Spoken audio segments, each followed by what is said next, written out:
Varicose వ్యాధితో బాధపడుతున్నారంట. తక్కువ ఖర్చుతో ట్రీట్మెంట్ కావాలి అనుకుంటే ఎవిస్ హాస్పిటల్ని సంప్రదించండి. నమస్తే రమ్మగారు. నమస్తే జయ. రమ్మగారు, రోజంతా యాక్టివ్గా ఉండాలి, ఏం చేయాలి దానికి? యాక్టివ్గా ఉండాలి అంతేనా? ఇవి జనరల్గా మనుషుల తత్వాలు, ఆరోగ్యము అవి కూడా ఉంటాయి కదా. మన పనులు, మన ఉద్యోగ జీవితం ఎలాంటిది, మన ఫ్యామిలీ లైఫ్ ఎలా ఉంటుంది, మన పిల్లల వయసులు, వాటిని బట్టి డిపెండ్ అయ్యి ఉంటాయి. అయినా కూడా యాక్టివ్గా ఉండే రకం కొంతమంది ఉంటారు. ఎప్పుడు చూసినా పటాసులాగా పేలిపోతూ హాయిగా ఉంటారు. అవును. మామూలు వాళ్ళందరూ అంత పటాసుగా ఉండలేకపోతాం కదా, జామ్మని ఉండలేం.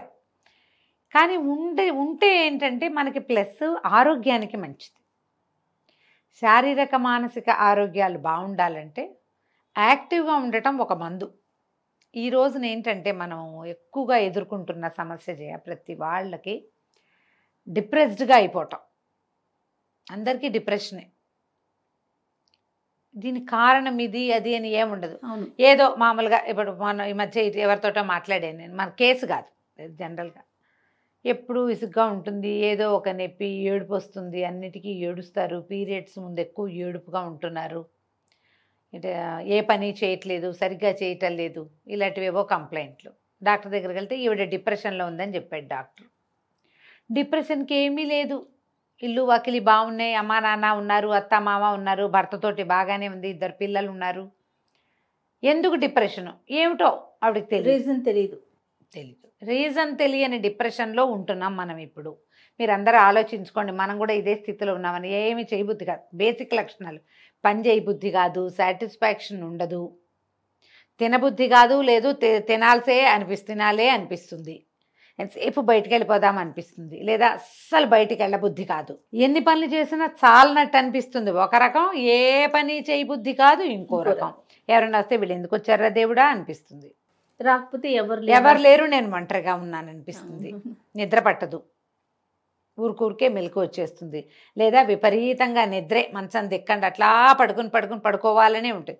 ఇవన్నీ కూడా డిప్రెషన్ లక్షణాలే. ఇంకా ఇవి కాకుండా ఇంకా 100 ఉంటాయి. ఊరికే కోపం రావటం, ఊరికే ఏడుపు రావటం, నైరాస్యం, ఏ పని చేత పట్టకపోవటం, ఎండ్ రిజల్ట్ దాకా పని చేయలేకపోవటం,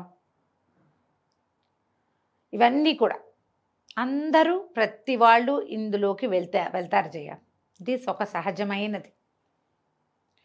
జ్వరం వచ్చాక ఒక నిస్త్రాన్ని వస్తుంది చూడు, అవును, అలాగా ఇవి పెద్ద పెద్ద పనుల తర్వాత రావచ్చు, డెలివరీల తర్వాత, ఆపరేషన్ల తర్వాత, యాక్సిడెంట్ల తర్వాత, ఏదైనా ఫంక్షన్ అయిన తర్వాత, పిల్లల నుంచి పార్టీషన్ వచ్చినప్పుడు, లేదా అమ్మా నాన్నల partition, brother and sister partition, వాళ్ళు కూడా ఎక్కడికైనా ఫారెన్ వెళ్ళిపోతారనుకో, తమ్ముడో చెల్లెలో బయటికి వెళ్ళిపోతారు, అప్పుడు భర్తలతోటి కొంచెం సెపరేషన్ వచ్చినా, ఏదైనా చిన్న సెపరేషన్లు, వాళ్ళు ఏదో ఊరు వెళ్తారు, అలాంటప్పుడు కూడా రావచ్చు.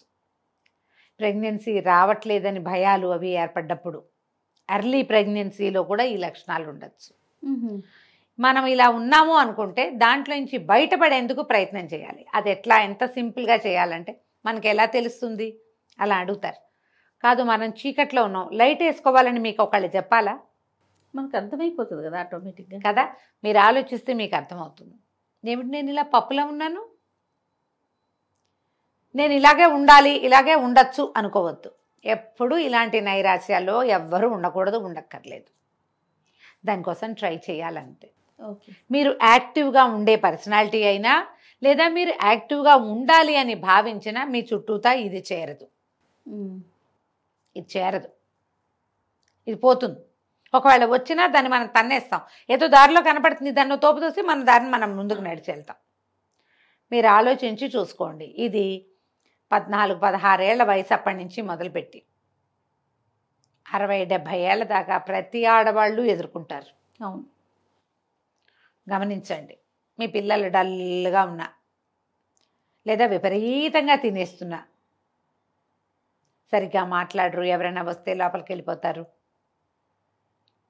ఏది కొన్నా సాటిస్ఫాక్షన్ ఉండదు, ఇవన్నీ కూడా ఇలాంటివే. ఇది పెద్ద స్థాయి కాదు, చిన్న లెవెల్. దాన్ని సరి చేసుకోవాలి. యాక్టివ్గా ఉంటే ఇవి తగ్గుతాయి. యాక్టివ్గా ఉండటానికి ఏం చేయాలి, ఇది బేసిక్ థింగ్. ఏం చేయాలంటే early to bed early to rise. Okay. రాత్రిళ్ళు పడుకోండి, పెంద్రాళే పొద్దున్నే లేవండి.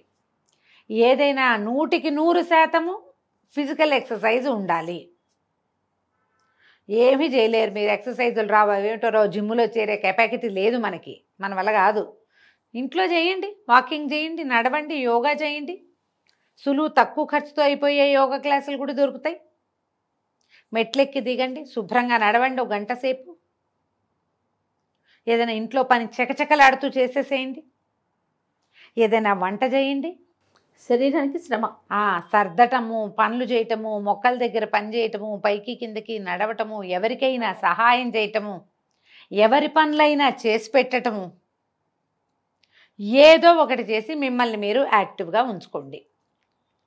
దీంట్లో డ్యాన్సులు, సంగీతాలు, ఏదైనా ఇన్స్ట్రుమెంట్లు నేర్చుకోవటాలు, ఏదైనా సరే క్రియేటివ్ పని ఏదైనా, ఓకే, ఏదైనా తయారు చేయటం, అవన్నీ కూడా మిమ్మల్ని యాక్టివ్గా ఉంచుతాయి. ఈ ఇళ్లల్లో ఉంటారు, పనులు కూర్చుని పని చేసే కొన్ని ఉంటాయి కదా, కూర్చుని పని చేసే వాళ్ళకు కూడా యాక్టివిటీ అవసరమే. కొన్నాళ్ళకి ఏమవుతుంది, నడుం చుట్టూతా ఫ్యాట్ చేరిపోతుంది, లావుగా అవుతారు, ఒక కదలిక లేని ఒక మనస్తత్వం ఏర్పడుతుంది. దాంట్లోంచి బయటకు వచ్చేయండి. గంటకు ఒకసారి 2 గంటలకు ఒకసారి లేచి కాసేపు అటు ఇటు నడిచి తిరిగి గట్టిగా స్ట్రెచ్చింగ్ ఎక్సర్సైజులు చేసి ఒళ్ళు విరుచుకోండి. మామూలుగానే ఒళ్ళు విరుచుకోవడం తప్పని చెప్తాను కదా, ఒళ్ళు విరుచుకోకూడదు. ఒళ్ళు విరుచుకోకూడదు అంటే నీకు ఎవరైనా 4 ఉన్నప్పుడు నువ్వు చేతులు పైకెత్తి ఒళ్ళు విరుచుకుని చేయకూడదు, తప్పది, అది తప్పు. నువ్వు ఒకదానివే ఉన్నప్పుడు ఒళ్ళు విరుచుకోవు, ఒళ్ళు విరుచుకుంటాం కదా, చేయండి ఆ పని. చిన్నగా ఏమంటారు, వాన వల్లప తిరగటం, గిరగిరా తిరగటం, మన చుట్టూతా మనం 3-4 సిటప్స్ చేయటం. ఇది ఒకసారి ప్రాక్టీస్ చేయండి, మీకు తెలుస్తుంది అసలు ఒళ్ళు విరుచుకుంటే వచ్చే జీవిత సౌఖ్యం ఏమిటి అనేది. అది చేస్తే కానీ తెలీదు. నిజం చేయ. స్ట్రెచ్చింగ్ ఎక్సర్సైజు ఎంత బ్లడ్ ఫ్లో పెంచుతుందో తెలుసా శరీరంలో. చాలా రోజుల క్రితం చిన్న ఎక్సర్సైజ్ చేయండి అని ఒక వీడియో చేసాం, అది విపరీతంగా వైరల్ అయింది, బాగా కొన్ని లక్షల వ్యూస్ ఉన్నాయి దానికి. అవును, నిజంగా.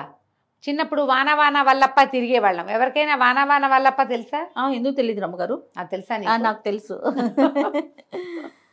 అదేమిటో గుర్తు చేసుకుని చేయండి తప్పకుండా, హ్యాపీగా. ఒక్కసారి గిర్రుమని బొటన వేలు మీదో, కాలి వేలు మీదో, కాలి మడవ మీదో మీ చుట్టూతా మీరు తిరిగి చూడండి.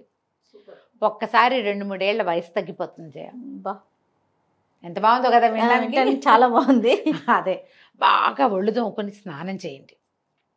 ఈ ఒళ్ళు తోముకోవటానికి మంచి మంచి సాధనాలు దొరుకుతున్నాయి ఇప్పుడు.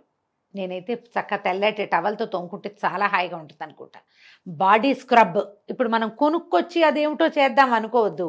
ఇంట్లో పాత తువ్వాలు, ఏదైనా టర్కీ టవల్ ఇంత ముక్కుంటే చాలు, దాన్ని శుభ్రంగా నీళ్ళలో పడేస్తే 5 నిమిషాలు నానిపోతుంది, దాన్ని పిండేసి దాంతో బాగా తోమండి. ఒళ్ళు తోముకుని స్నానం చేసి అబ్బక్కర్లా.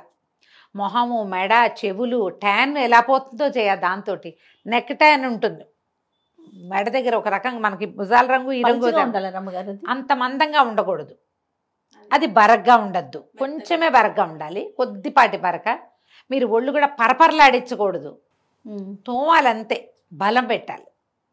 అప్పుడప్పుడు ఒళ్ళు నలుగు పెట్టుకోండి, మీకు యాక్టివిటీ పెరుగుతుంది, యాక్టివ్గా అవుతాం మనం.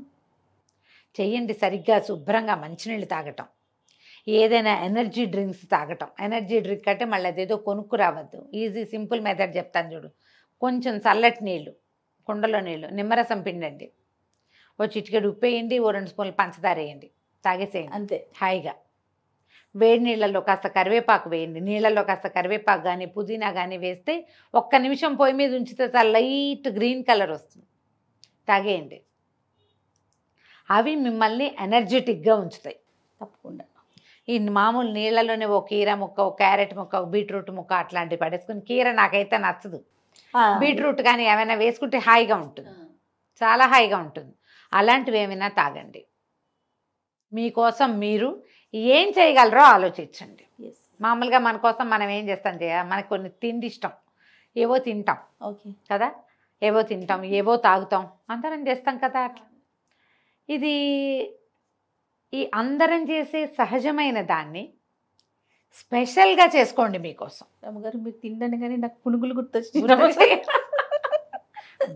నీకేమో బెజవాడ పునుగులు ఇష్టం అది కదా. మీకు జిలేబీ, నా పునుగులు రెండు గుర్తొచ్చినాయి నాకు. మనకంతే, అంతకంటే ఏముంది. చిన్నప్పుడు నాకు ముంత మసాలా చాలా ఇష్టం చేయ, రేర్గా తినేవాళ్ళం. మా బందర్లో ఒక బాబు అనుకో పక్క సందులో ముంత మసాలా చేసేవాళ్ళు. నేను ఎంత క్లియర్గా చెప్తాను చూడు, బాబు అనుకో పక్కన సందు అక్కడ ఉండేది ప్రత్యేకంగా. ఎప్పుడో తినేవాళ్ళం, ఎందుకంటే మా ఇళ్లలో ఉల్లిపాయలు అవి ఏమి ఉండేవి కాదు కదా, మా తిండిలో లేదు. రేర్గా అదితో టిగ్లింగ్గా ఉండి ఒక సరదా వస్తుందన్నమాట. సుగంధి చోడా బందర్లో ప్రత్యేకాలు ఇవి. తర్వాత తాతారావు గారి మిఠాయి కొట్లో నుంచి బందర్ హల్వా ఒకటి, బందర్ హల్వా. హల్వా ఇప్పటికీ ఫ్యాన్సీయే. నాకు తొక్కుడు లడ్ల మీద ఫ్యాన్సీ ఉండదు, పెద్ద నచ్చదు, శనగపిండి కదా. బందర్ హల్వా ఒకటి ఎక్సలెంట్గా. అప్పట్లో భాస్కర్ విలాస్ అని మా అన్నయ్య ఫ్రెండ్ వాళ్ళ ఇది ఉండేది. భాస్కర్ విలాస్ రాము ఆయన ఫ్రెండ్, మా అన్నయ్య ఫ్రెండ్ అనమాట. అక్కడ ఒక ఇది చేసేవాళ్ళు, ఏమంటారు మన ఫ్రూట్ సలాడ్ తినడానికి ప్రత్యేకంగా వెళ్ళేవాళ్ళం. ఇళ్లలో ఫ్రూట్ సలాడ్ చేసుకోవచ్చు అని తెలియని కాలం అది. అక్కడికి వెళ్ళి తినేవాళ్ళు. అక్కడ ఐస్ క్రీమ్ కూడా ఉండేది. ఎప్పుడో 3 నెలలకి 4 నెలలకి పోయి అక్కడ ఐస్ క్రీమ్ తింటే హబ్బో 3-4 రోజులకు సరిపడా ఎనర్జీ వచ్చేది. అలాంటివి ఇప్పుడు అవే తింటున్నాం. ఇప్పుడు బయట తిండి ఎక్కువైపోయింది మనకి. ఎప్పుడు ఏదో ఒకటి తింటే ఆర్డర్ చేస్తే ఇళ్ళకి వచ్చేస్తాయి. అలాంటివి కాదు. మీకు చమక్కమనిపించే చిన్నప్పటి టేస్ట్ ఏదైనా ఉంటే దాన్ని పెట్టండి, దాంతో మీరు యాక్టివ్గా అవుతారు. చక్కగా సుగంధి పాలు లాంటివి తాగండి, రూఅఫ్జా లాంటివి తాగండి, బోల్డ్ ఉన్నాయి. అవును, మిమ్మల్ని యాక్టివ్గా ఏది చేస్తుందని మీకు అనిపిస్తుందో దాన్ని వన్స్ ఇన్ ఏ వైల్ చేయండి. డ్యాన్స్ చేసేయండి, కావాలంటే మీ ఆయన కూడా నేర్పించండి. సూపర్. ఏదో ఒకటి చేయండి, చేసి యాక్టివ్గా ఉంచుకోండి. దీనివల్ల ఏంటంటే మీకు మెంటల్ హెల్త్ బాగుంటుంది. ఈ పిచ్చి చిన్న చిన్న నసల్లోకి మీరు వెళ్ళకుండా ఉంటారు. ఈ నస తప్పదు జీవితంలో. దాని నుంచి బయటపడేందుకే ప్రయత్నం చేయండి ఎప్పటికప్పుడు. రమ్మగారు 10 to 6 సిస్టమ్స్ ముందే కూర్చుని పనిచేసే పిల్లల్నే చూస్తున్నాం ప్రెసెంట్. వాళ్ళు ఎట్లా అంటారు? వాళ్ళు ఇంటే 1-2 గంటలకు ఒకసారి లేవటం, కిందకి వెళ్ళి ఏదైనా తాగి రావటం, ఎక్కడికైనా నడవటం, కాసేపు అట్లా గాల్లోకి వెళ్ళటం, గట్టిగా గాలి పీల్చి వదిలిపెట్టడం, ఒక 5-6 సార్లు ఫుల్గా గాలి లోపల తీసుకోవాలి, మళ్ళీ బాగా వదిలిపెట్టాలి. అప్పుడు ఏమవుతుంది, ఎనర్జైజ్ అవుతుంది బాడీ. అటు ఇటు తిరిగి కాస్త చిన్న చిన్న స్ట్రెచ్చింగ్లు చేయటం, వంగి ఏదైనా తీయటం, ముందుకి వెనక్కి ఇట్లా బాడీ ముందుకు వంచడం, వెనక్కి వంచడం, 2-3 సార్లు చేసేసరికల్లా యాక్టివ్గా అవుతారు. మీరేం చేస్తారు, ఇలా కూర్చునే వాళ్ళు ఇంత తినకండి, ఇంతంత తింటూ ఉండండి. ఇంత తింటే అంతేమీ ఒళ్ళు రాదు. అంత కదలకుండా కూర్చున్నప్పుడు ఎక్కువ తినేస్తే కడుపు నిండా తిన్నామనుకో ఇప్పుడు కష్టం. చిన్న బైట్స్ కనుక తీసుకుంటే ఏదైనా స్మాల్ బైట్స్లో ఏవైనా కొంచెం తినచ్చు. ఎక్కువ వెయిట్ రాని పదార్థాలు కనుక తింటే మనం ఈ ఫ్యాట్స్ లేకుండా బాగానే ఉంటుంది, యాక్టివ్గానే ఉంటారు మీరు కూడా. కానీ వారంలో ఒక 2-3 రోజులైనా కనీసం ఒక మంచి ఎక్కువ ఎక్సర్సైజ్ ఉంచుకోవాలి ఎవరైనా సరే. అంతే కదా. రైట్ రమ్మ గారు, నమస్తే. నమస్తే.